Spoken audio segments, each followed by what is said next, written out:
You're listening to the Bearded Theologians podcast, hosted by Zach Bechtold and Matt Franks. If you'd like to learn more about the Bearded Theologians, you can go online at beardedtheologians.com, where we have past podcasts, blogs, and a couple items for sale. So check us out, beardedtheologians.com. Thank you for listening, and enjoy this week's show.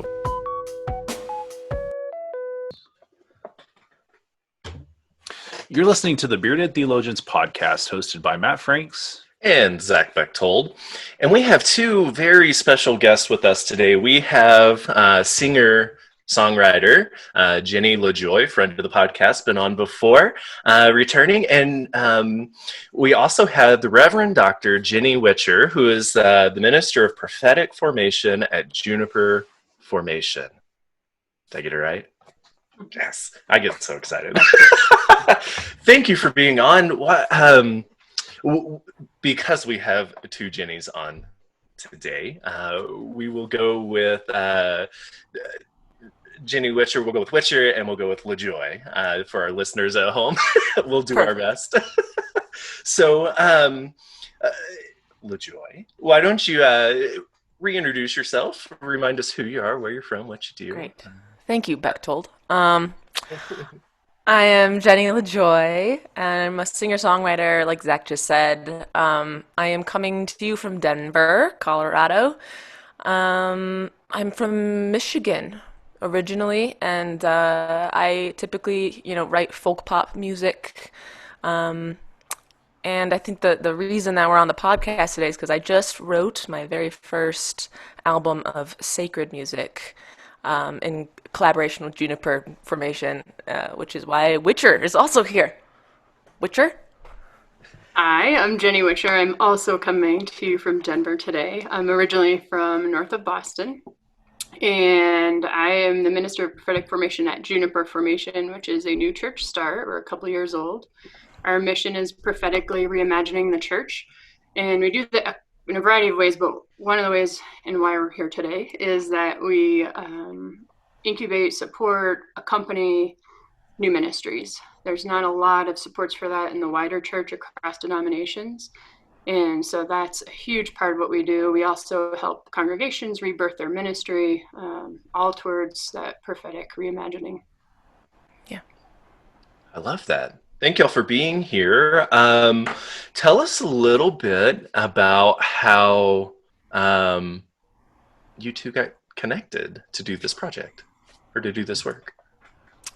Yeah, I from my perspective, so I know Jenny Whitcher from ILIF School of Theology. That's how we first met. Now we run in a few circles together, mostly around Lady Justice Brewing when the folks there, but it seems, and Juniper Formation. Jenny Whitcher was in charge of the internship program, and I sort of told her about my career goals and my dreams and everything, and sort of, I think, put a little bug in her ear, in her heart, maybe, about what I do and the kind of music that I write and the kind of music that I might want to write someday. And I was on a different podcast by Matthew David Morris called Lectio Musica, and I wrote a song for his podcast called There Is Only Home, and Whitcher heard the podcast and then reached out to me, and it's like, let's make an album. let's do more of these songs together. And then the journey kind of twisted and turned from there. That's my perspective. Jenny has some other things to say, though, about it. Yeah. And LaJoye, that's absolutely right, is that part of my previous job was listening to students talk about their vocational direction and trying to help them figure out the next step. Often people want to know what's the end. How do I get to the end? But what's the next step to get there? And there's all manners of barriers that we all have for that path. So that's part of that listening process and how you think about getting there. So we did an internship where LaJoye opened a listening room for music in a church, which is, you can talk about that at some point. Yeah. So that was that first step, and I saw how that took off, and then I heard this song, There's Only Home, on the podcast, the other podcast, and part of their interview there was LaJoye talking about how they read scripture, how they connect that to their life experience, their kind of theological wrestling with it, and how that goes into their songwriting. And I was so taken away by how deeply reflective that was and meaningful. And actually, the first thing that happened was I was getting ordained in my own kind of career transition. And when that song, There's Only Home, was a perfect song for me because I had spent many years away from the church at a different season of life. And it just was this culmination of this moment of ordination and coming back home into a healthier relationship to home, as home being the church. And so that was that first part. And then I was invited right after ordination. We started Juniper Formation, and I was invited to a church, Evergreen Christian Church, Disciples of Christ Church in Colorado, in the mountains. And they had declined quite a bit over time, and we're in a point of discernment of should we close our ministry or rebirth it. It was a very difficult decision, and so I worked with them over Advent doing that discernment work. And what we did was we integrated discernment with worship on Sundays. So I was worship planning every week, right? In this heavy, like, I need music that will help them get in touch with the Spirit, that will really move them. And I was looking through two hymnals. One is the UCC hymnal, which is already written progressively in terms of gender inclusion, that kind of thing. And the DOC hymnal, which had a lot of more Spirit hymns around the Spirit, actually.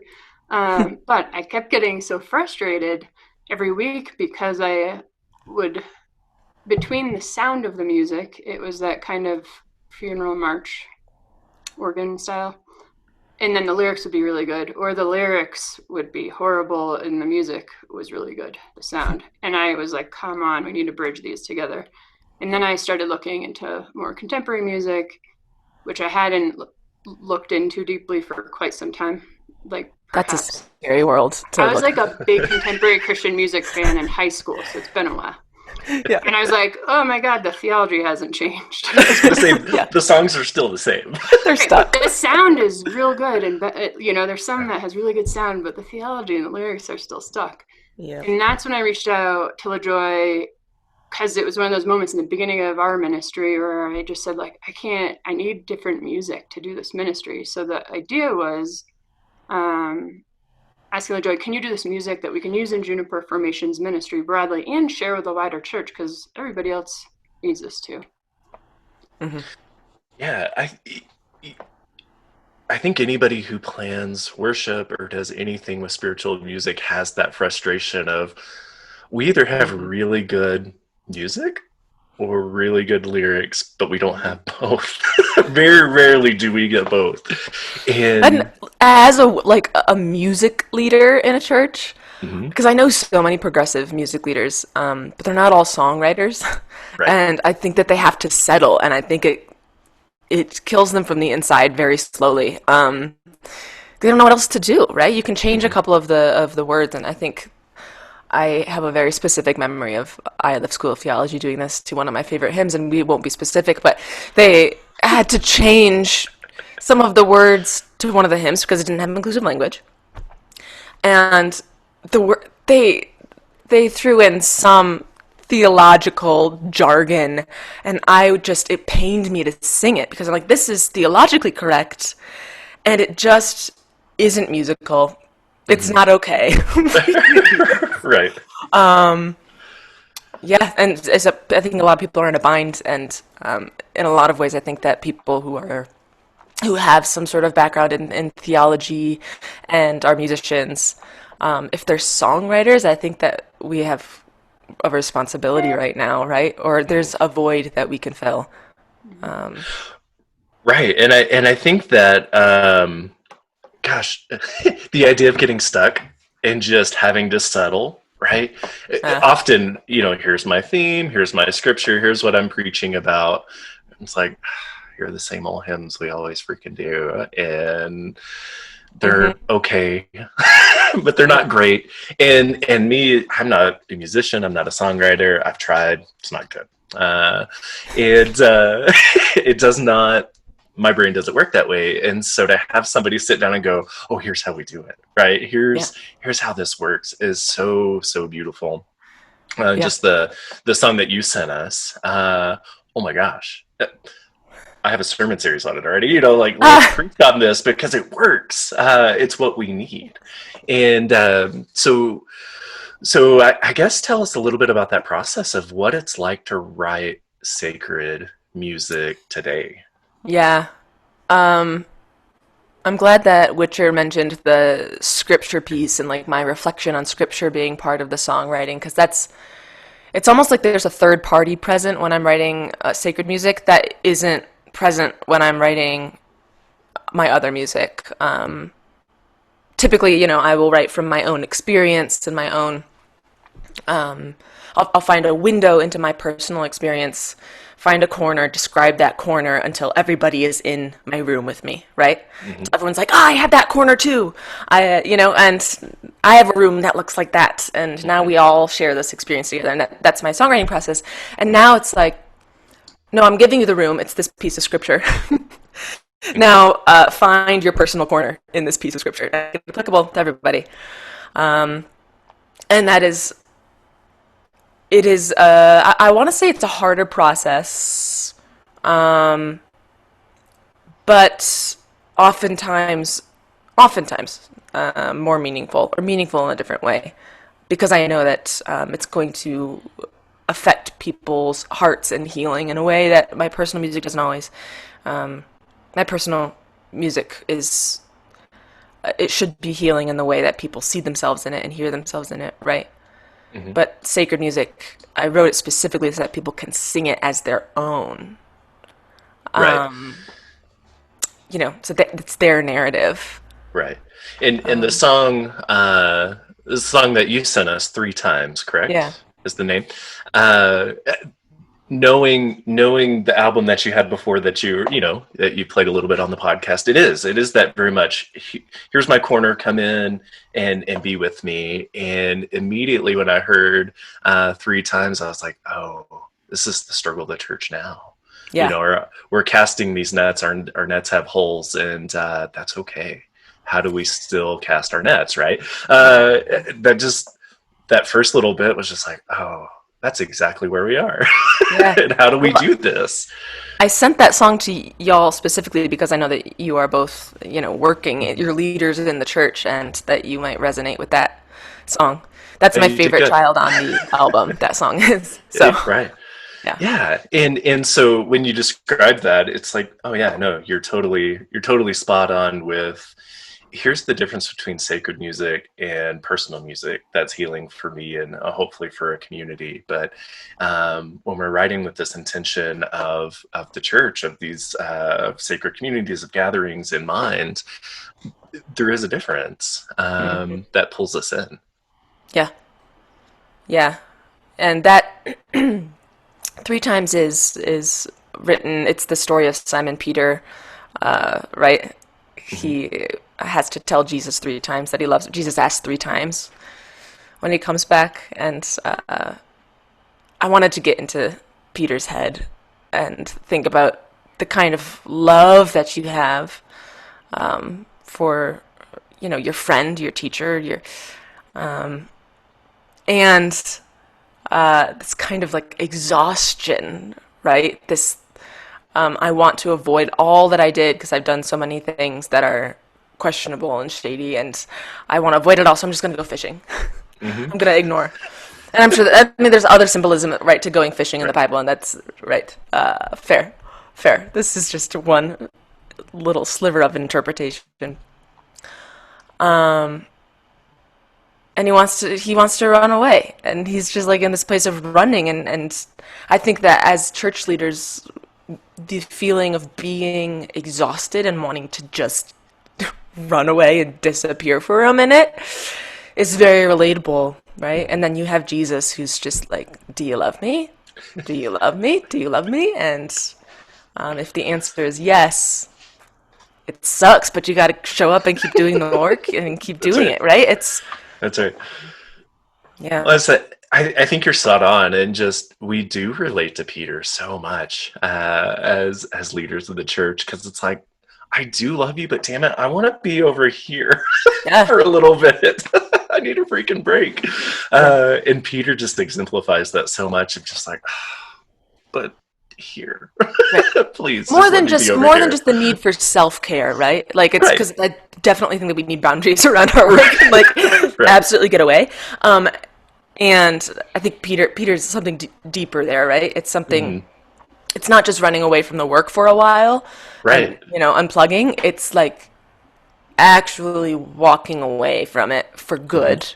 And if you're I know, Whitcher, you just said that you've been in that position before in seasons of your life, and I certainly have.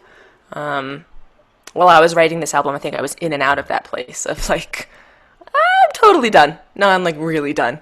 And then saying, no, I'm in it.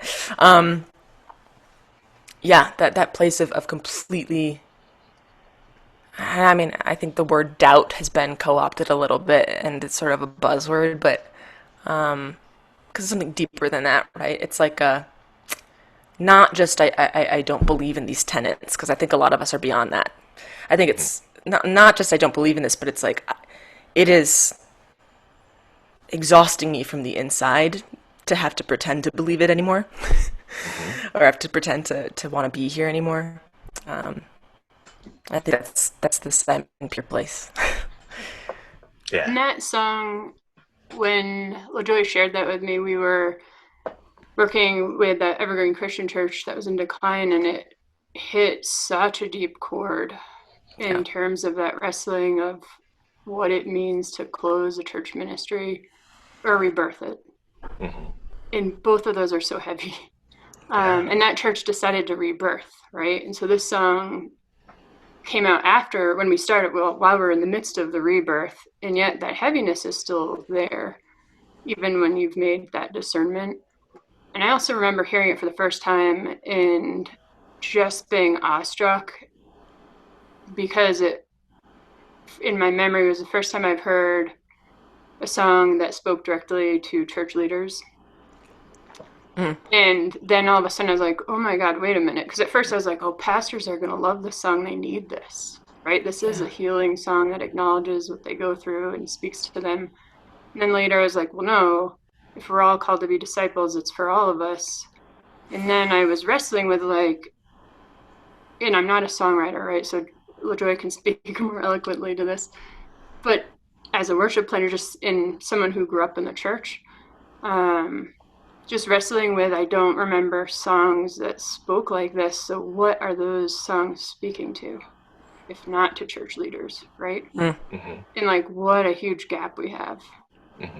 If the music's not, I mean, that's all of us in the church. Should be. Yeah. Ooh, yeah. Interesting. I think it kind of speaks to the people who are writing hymns or writing sacred music, and what they're writing it for. Which is why I would love to see a movement of people who are songwriters first and foremost, and not hymn writers first and foremost, but like songwriters.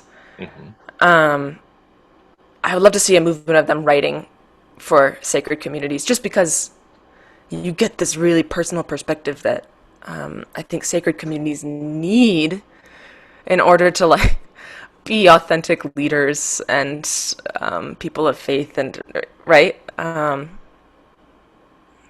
Yeah. Well, and that, Matt and I have the conversation all the time here on the podcast about, hymns versus contemporary. And what you find in the hymns is a theological basis that brings you forward. And, we look back at those now and we're like, the theology's good, but the language not great. It was written for a time that didn't understand, that didn't have the inclusion. And so how do we move forward? But but then we had the conversation on contemporary music of there's just this gap. The music's fine, you throw some fog in there and lights and it's great, but it's about the shallow, and so how do we bridge that gap into something that's truly sacred? And I don't know, other than those of you who are singer-songwriters going, you know what, it's about this and we're just going to do this. But how do you get that music out there? How do you do it? How do you get, how do you make it accessible without the other end, right? Without the industry. Yes. Because that's hard, right? Well, and that's I assume it's hard. Well, and that's always been my complaint about like music in churches, whether it's contemporary, modern, whatever your flavor is like, is it singable? Can the community sing it? Mm-hmm. Like I've been to so many worship services in so many different settings where the music was amazing. It was amazing music for, I mean, I have enough musician knowledge to be deadly. Started out as a music ed major. So like got a little bit, got a little bit of tools in my toolkit. And so like the music's amazing, but like as a corporate singing, which is what, like to me is what worship is really about, corporate singing. Like, if it's all about the soloist, I don't give it. I mean, I'll be honest, I don't give a damn. Like, I just tune out. And it's like, this is not for me. And so, because it's obvious more about the people on the stage. And so, like, that's something we try to do here is like, we want to make sure that the songs we're singing are singable. And if that means we have to like tweak it or like, all right, so we're not going to sing that one this week. Of course, we don't really do. I mean, I have to admit, we don't do anything really post 2000 because we just don't have the people to do that. Like, I don't have a guitar player. I don't have people we have a beautiful organ. And so we can do beautiful hymns and we can, like, I've got love an organ. Right. Oh yeah. And so like, I was listening to this and I was like, wow, like I've got to figure out how we can incorporate this, post Easter next year. And so what do I need? But that's the thing that's the thing LaJoye's done is made it singable. Yeah, it's not only good music and it's good theology and it's good storytelling and it wraps you into what you're doing, but it's singable. People can get behind it and sing with it, and it's teachable. I mean, that's incredible. Of course, I say that too. Also, like her stained glass beats is in my head like constantly, and sometimes it's because it pops up into my like it's the first thing that pops up in my car when I turn my car on. Like I don't know why it does that, but it just does. And so my kids love my kids love that song, and so like we play it and sing it together. I mean, that's just like I think that's what people long for when they come to services. And like these modern services that do this music that's like closed off, like, and it's the band and it's like the band, I think and I think you all bridge the gap on that. Like I think we could definitely, like, this is something I could figure out how to use. Like of course I have to find the people to do it. It's like that's the thing. It's not that I don't. So No, thank you. I think that singable music or making singable music is an act of justice, right? It's accessibility. It's a matter of accessibility. I don't know if I accomplished it in every single track on the album. I tried really hard. But I think it's a matter of accessibility. And it's interesting when I play music that is not the sacred music, when I play music out in a bar.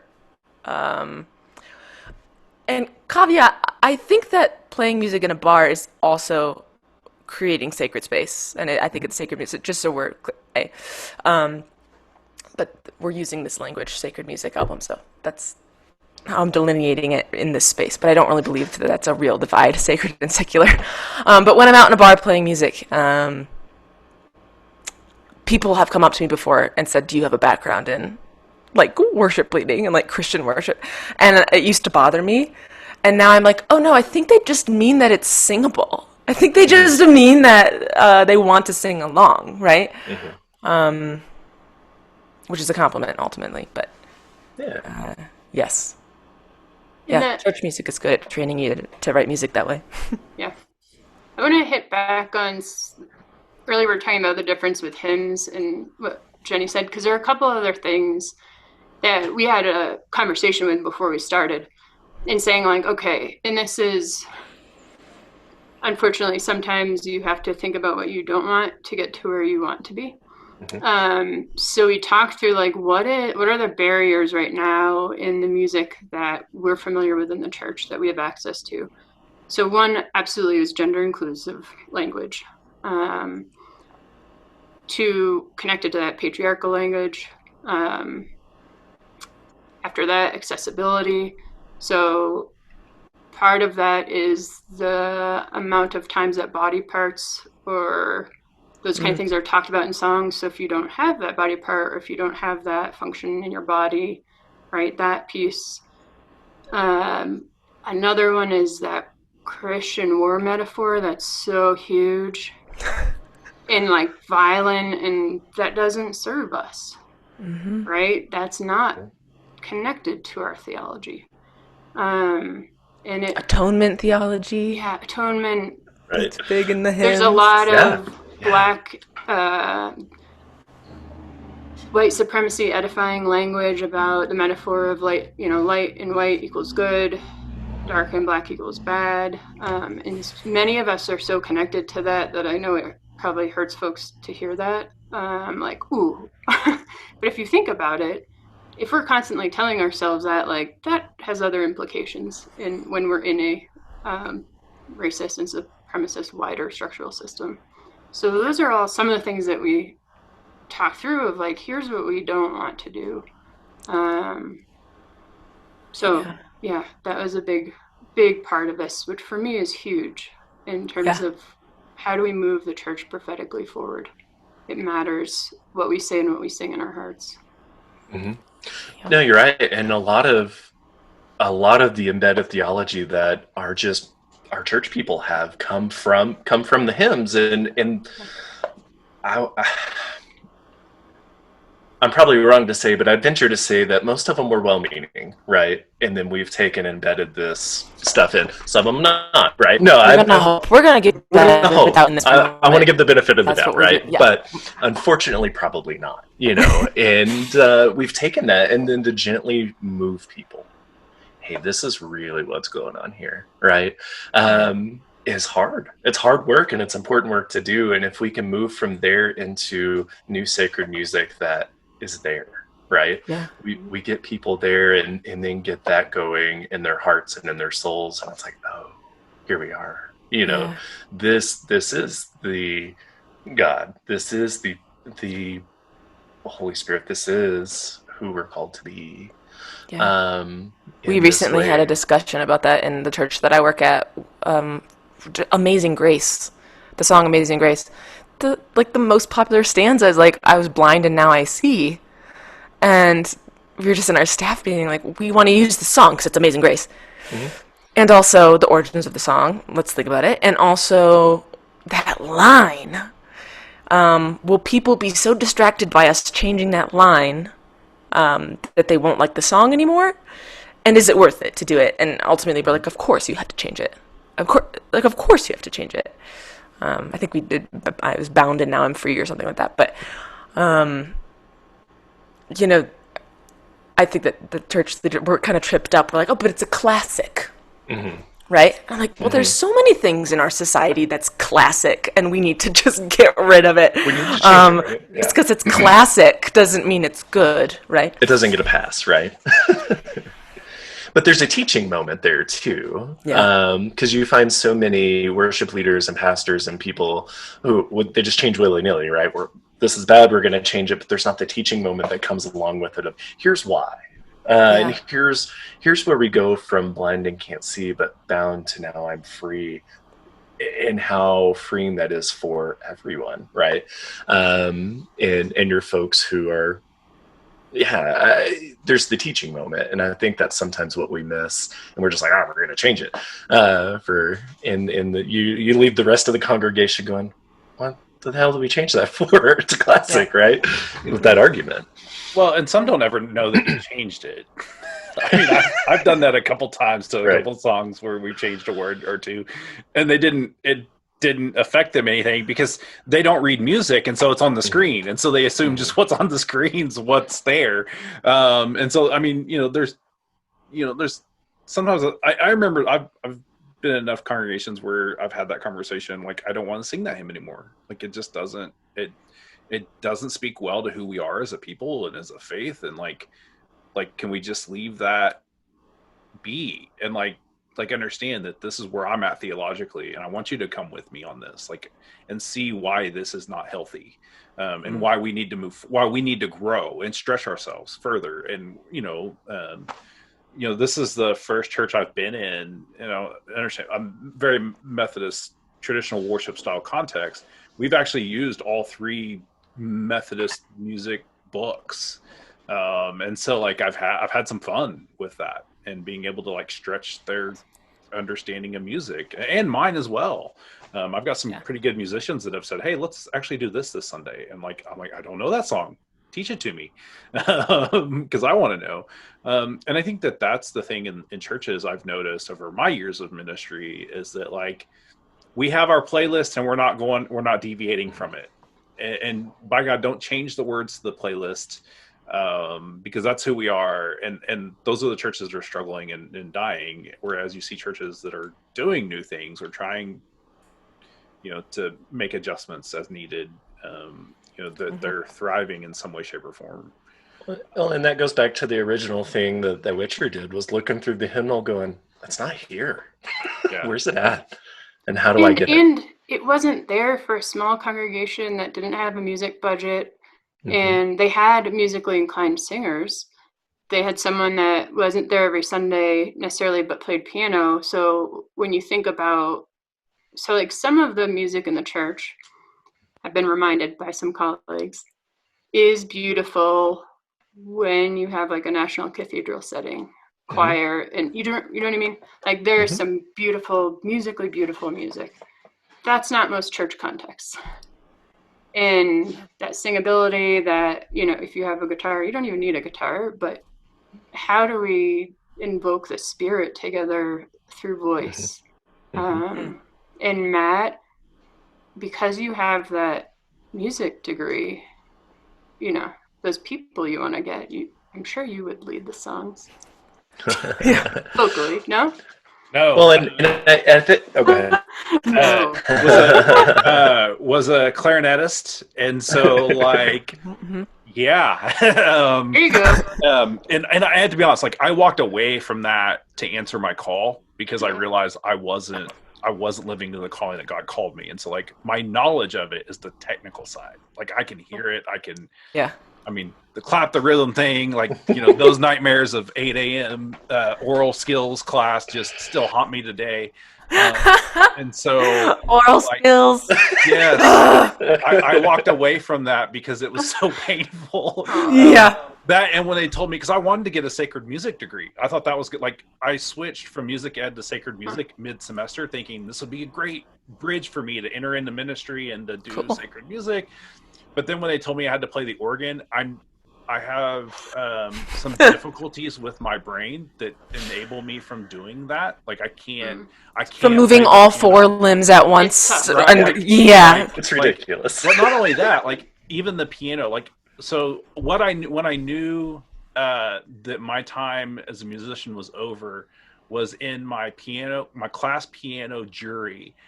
I drew my scale, said, F this, I'm out. I played my prepared piece because I prepared it, by God, and I was already failing the class anyway because I was horrible at piano, still am today. I can play one-handed, and knew I was bad, and I was done, and so I just walked out and said, F this, I'm out. And I literally had an F minor scale to play memorized, and so it worked really well. So specific. Yeah, the piano teacher, she and I became later, we connected a little bit better afterwards because we weren't in that adversarial relationship. She laughed. She's like, she's been doing this for so long that when that happened, that was the first for her. And she said, you just nailed it so well because you had the F minor scale. You said, F it, I'm out. Like, that's all they did. They laughed. I still failed the class. I mean, that F on my transcript, I am so stinking proud of because I earned it, by gosh. Earned that F. And that's just it. Like, I have enough knowledge to be dangerous. Yeah. But I know, like, that's important to me. In this church that I'm in now, I think we sing about 8 pieces of music a Sunday. And so Wow. I have to be creative at other things in the worship experience. And so like, and what's crazy is that's been the compliment. Everybody has enjoyed worship since I've been here, because I've not diluted the music. I've enhanced the music with the other parts of worship. And so like, I think that's important. Like when we pick music, like that's the question we ask every week here is like, how does this enhance what we're trying to do with the scriptural base of what our service is really about? And so like, that's what I was saying about the song. I was like, man, this will be really great post Easter for us, and how we can do that. And like, those other elements of worship. Yeah.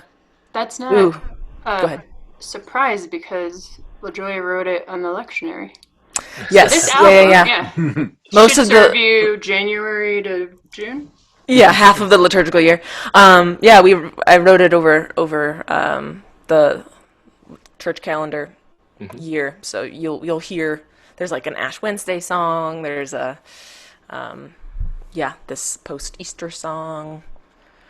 I want to touch on what you said about like certain parts of a service enhancing other parts, because there have been moments in my past work with churches, because I take a lot of church jobs as a church musician. I did when I first moved to Denver. I was like, I can do this, they pay me. But most of the time, if I'm only there for a couple months, my job is not to get in there and shake things up. My job is to ask them what they're looking for, and just hope and pray that the music that I pick will not hinder us theologically, but will also be something that they're familiar with, right? So I tried to pick like the least cringy songs that I could, and make a difference while I could, change language here and there, hopefully that they didn't notice, or if they did notice, that it was teachable. So that's what I would do. And I think that it's really quite telling as a leader in the church that when you're picking music, what you're trying to do is find the least cringy option. And my experience in the world of sacred music is that a lot of it tells you how you should believe, or it paints this kind of picture of how you should be. Sometimes I'll be singing this song about, like I praise you and I adore you, and I'm sitting there, I'm like, no, I don't. Like, I don't believe this. And but what that does, it's less like this song doesn't apply to me, and it's more like, oh, this song doesn't apply to me. I can't truthfully sing this song. I can't authentically be here in this church. That's what those songs do. The songs that tell you how to believe and how to be in the church automatically marginalizes the people who do not believe that way, who do not fit in that song. It automatically marginalizes people.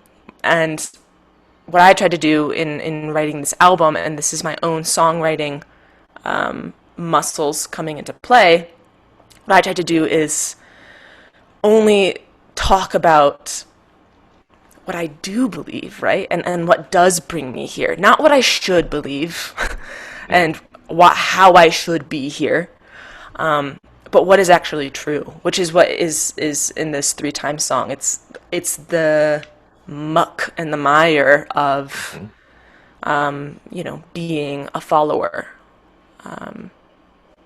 It's not necessarily how we should look. Well, and that's what I loved about the writing, and I'm just going to point to the beginning, in the net of, we cast these nets with holes, right? It's like, but we come into the church and we hear these things of, oh, we got to go cast perfect nets, right? We got to go be fishermen or fisher people.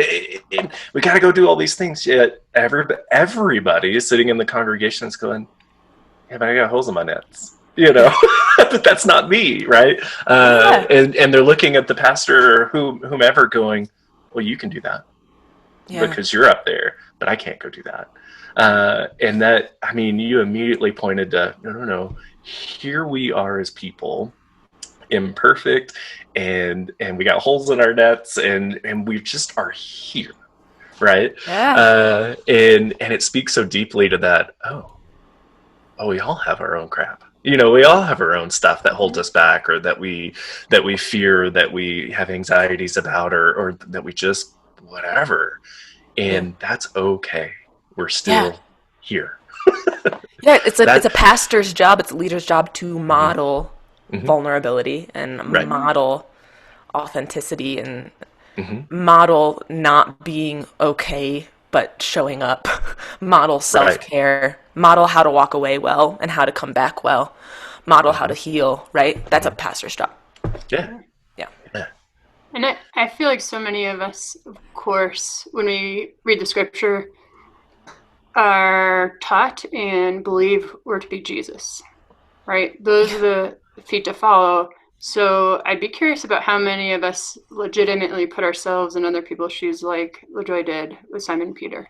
Yeah. Or are we like, ooh, I'm not Judas, I'm not this. Like, here are the people I don't want to be, when like we all are those people at different points.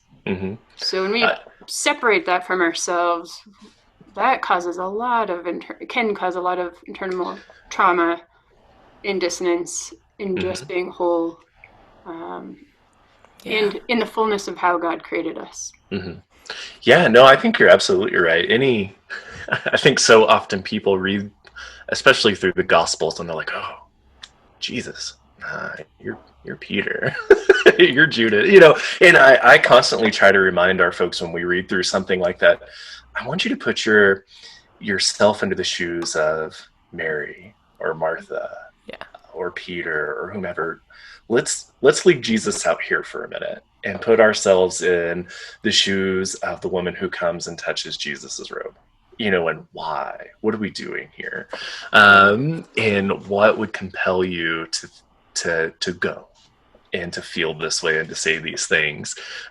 Because in our heart of hearts, we want to be Jesus in the story. We want to identify with that, and we just don't. And we're not going to. And I think that's the point, right? Of here's the model, here's the thing, here where we are, but we don't point to that so often. We have too many folks pointing at, hey, we're Jesus in the story. Hey, we're the father in the story of the prodigal son. We're the good guy. Or we should be the good guy, even if they don't know they are, right? They're like, that's who I aspire to be. I'm like, not necessarily. You don't have to necessarily aspire to be the best. Right. And it's like, look at everybody in this story. They all kind of suck, and they have their things, and that's where we are. And that's okay. Well, we just need to figure out who we are. Right. But what if we took that even with the music that we use in worship and said, hey, you have this connection to this song. Like, let's use Amazing Grace. Like, I mean, who doesn't have a connection to Amazing Grace? I mean, in some way, shape, or form, you've heard it, in or out of the church. There, you have some kind of connection to it. So what if we ask the question, like maybe, spend some time on this in a teaching moment capability, saying, hey, let's listen to this song again, but let's listen to it as though we've never heard it. Like, what are some new things that you heard today? And I don't know, I've never been in an worship experience that says that. Like, it's just like, like now that I'm thinking about it, like I'm thinking about some of the hymns we're doing on Sunday, like I'm going to do that this Sunday and see how that messes with me.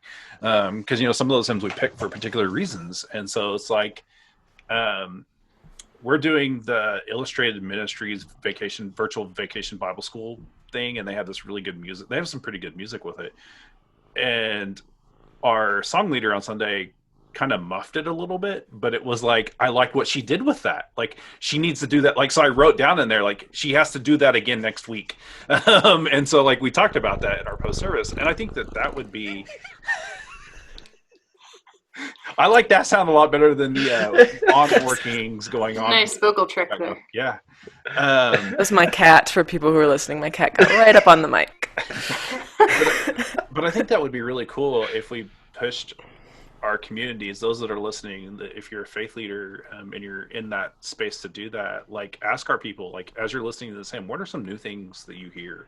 Like, take away what you're used to hearing and like actually look at it. And I think people would be surprised, like, maybe I don't really like this song anymore, because it is, especially as we try to expand our horizons a little more. Yeah. And also recognize some of those pains. Yep. I mean, when I think of Amazing Grace, that's a very emotional song. Yeah. And I think there's emotions there that we don't talk about with one another in church very often. We don't share. And that's a big pain that we're sitting with and carrying about what we think about ourselves, why we need grace. Like, those are conversations we have to be having. Instead, we're sitting in our pews singing, and, tears are just dripping down our faces. When I think of some of that music, and that has to be explored. And we do. I appreciate that comment, because so much of the church, and I think part of where we're struggling right now, is we keep doing the same thing. Ritual, tradition, even paraments. Had an experience with that in a different new church start, saying, like, we don't want these banners in the church. And I was like, what banners? I couldn't figure out what they're talking about. And I was like, oh, the paraments. And they're like, what? I was like, oh, you don't know what paraments are? Right? Like, there's so many insider parts that we don't teach. If we teach, people will find meaning and connection. And that's where ritual, right? Like, we are desperate for ritual. And we do it in church, but we don't connect the why, right? What does this matter? Where is it in the scripture? How is this part of a healing tradition in our faith, so that people can join us? And that's an accessibility piece that we all need to do for all parts of the church. And one of the things on ritual that I love about this album, so LaJoye and I were planning the album release pre-COVID. So we had this service planned, in-person service, with all kinds of ritual, and it was so beautiful in the music, right? Like, we were trying to balance, like, we want people to listen to the lyrics and the music and not be distracted by movement of the body, which sometimes happens in certain types of churches. We don't know how to move and do music at the same time. But it was just this beautiful service, and the music lent itself so well to ritual that, and Matt, you were talking earlier about integration in worship. Yeah. And that was really hard for us when we had to, it took us a while to revision it for online, because that embodied ritual was so much a part of it for us. But we, now that we're all getting more used to online, we're figuring out ways to release the I can't do that in part of our brain, and figure out ritual virtually. Yeah, virtual ritual is a whole thing. It is. It is. Matt and I have talked about just the digital community and the ritual that comes with that since we started this podcast. And now it's like, oh, we have to do something with it. The time is now. It's the theory has become practice, and we still don't know how it is, but we just got to keep going, because this isn't going anywhere. And people are going to continue to find ritual and find spirituality and find tradition and meaning in this digital world. And we have so much more opportunity today, because people are getting used to it, than we did 6 months ago, to actually impact and be a part of somebody's life in a meaningful way and not ever know it, right? Because you're going to record this and send it out, and you don't know who, right? Because you're not seeing the faces, you're not seeing the feedback, you're not getting those tangible things. And yet it could save somebody's life. It could save somebody's faith. It could push it's going to do what it does. And we don't get to see those fruits, which is hard as leaders, right? But it's also one of what I think is becoming one of those mysteries of faith, one of those holy mysteries, that here it is in the digital presence. We just let the Holy Spirit work. We had, for listeners, an album release worship experience last Friday. And so LaJoye played through almost the entire album. And we also had a blessing ritual where we broke folks up into partners and gave them a blessing to give each other, into Zoom breakout rooms, 2 people. And then at the end, we had what we called a co-creative ministry conversation. So it was, breaking down. I don't like doing one-directional anything, teaching as a professor or preaching and leading worship. And that was actually, for me, a very meaningful part of what we did. So we had a group of people stayed on the Zoom call, and we opened it up for discussion on, what moved you? How do you want to use this music? What kind of co-creative ministries are you interested in, that we might start those conversations now?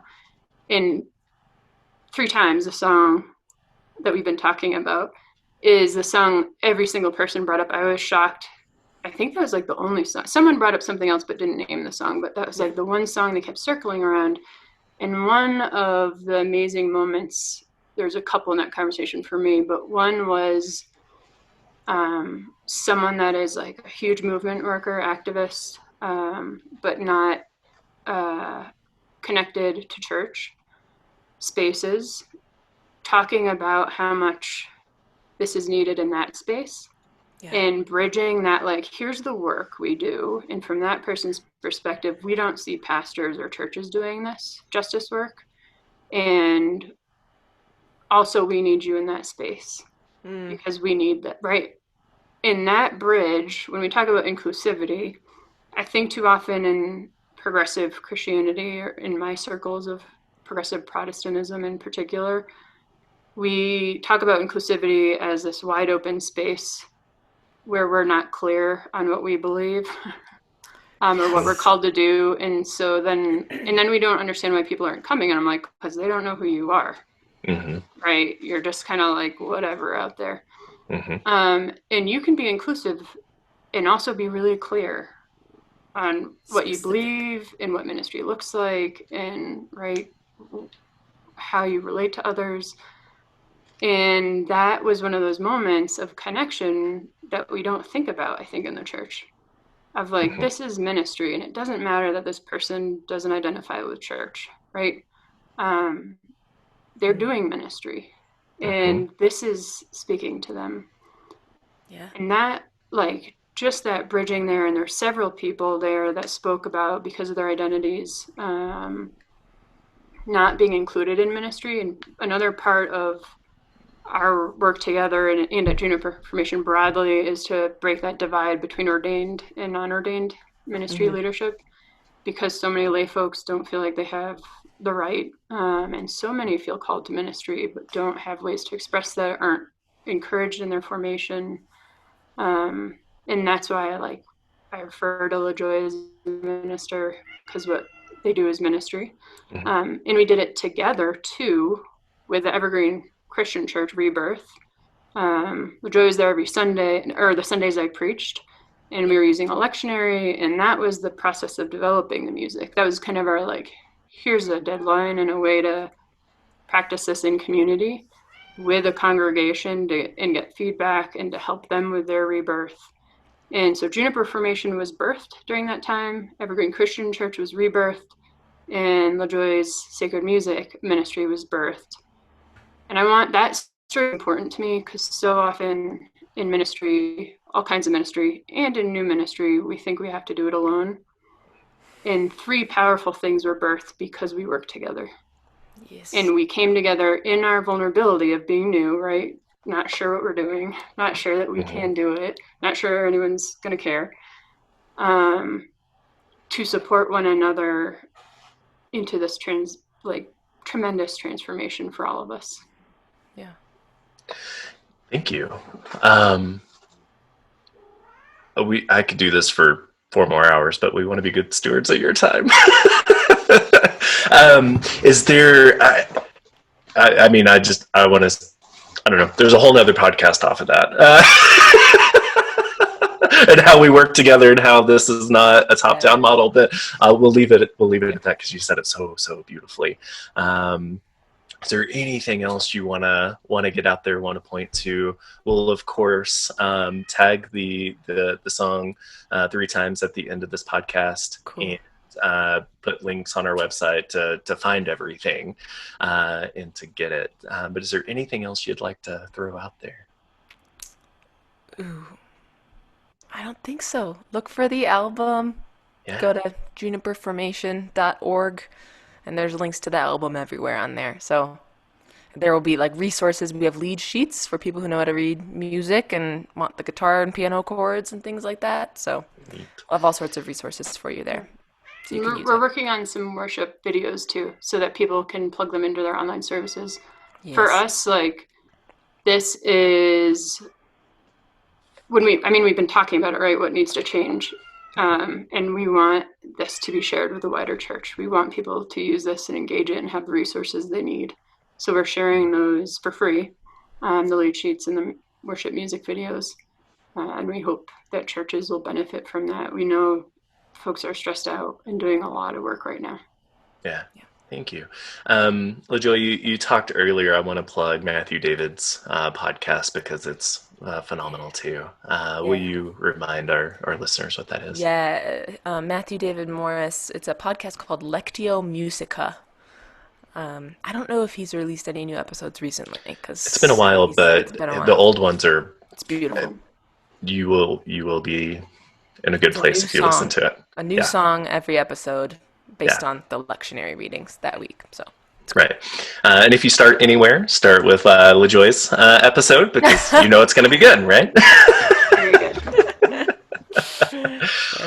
Well, thank you so much for being on. You have an open invitation to come and reform the world with us. Thank you. Yeah, thank you guys for doing this. Yeah. Pleasure. Cool. Matt, you want to take us out? Upstairs. Not enough coffee, even though I ordered a large today. Gonna need more. And so we thank you for listening. Check us out on thebeardedtheologians.com, where we have some really great, exciting episodes and gear and all that stuff that you can take in and whatever. So for the Bearded Theologians, I'm Matt Franks. I'm Zach Bechtold. Thanks for checking us out.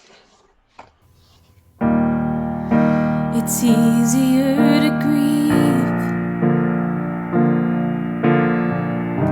to come to terms with all my needs. It's easier to hope again when I'm forgetting.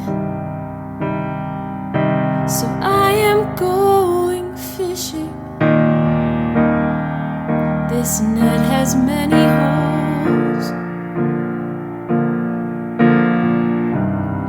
far more than I recall.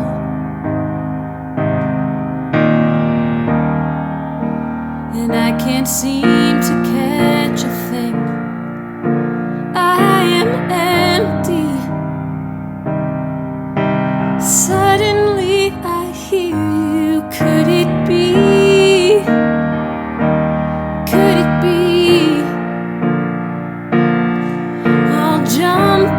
To the sea to make up for everything. Though I'm tired, I will tend your sheep. Though I'm scared, I will feed your lambs. I have walked away before, so I'll say it one time more. Though I'm weary, feed your sheep.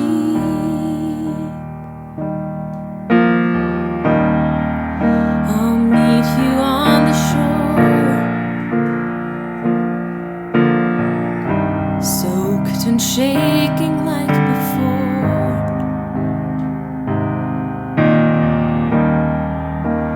I will share a meal with you like the last time.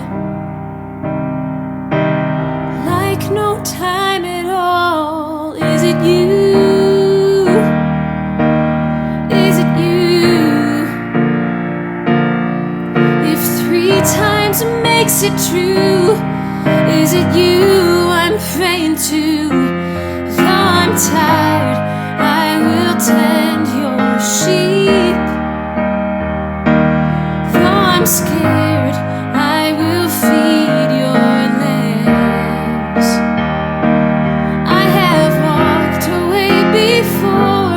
so I'll say it one time more. Though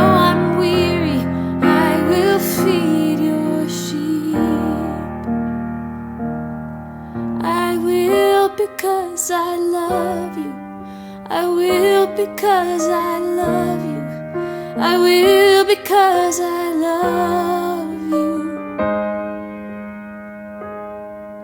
I will because you love me. I will because you love me. I will because you love me. I will because we love. I will because we love. I will because we love. We love. We love. Though I'm tired, I will tend your sheep. Though I'm scared, I will feed your lambs. I have walked away before, so I'll say it one time more. Though I'm weary, I will feed your sheep. Though I'm weary, I will feed your sheep.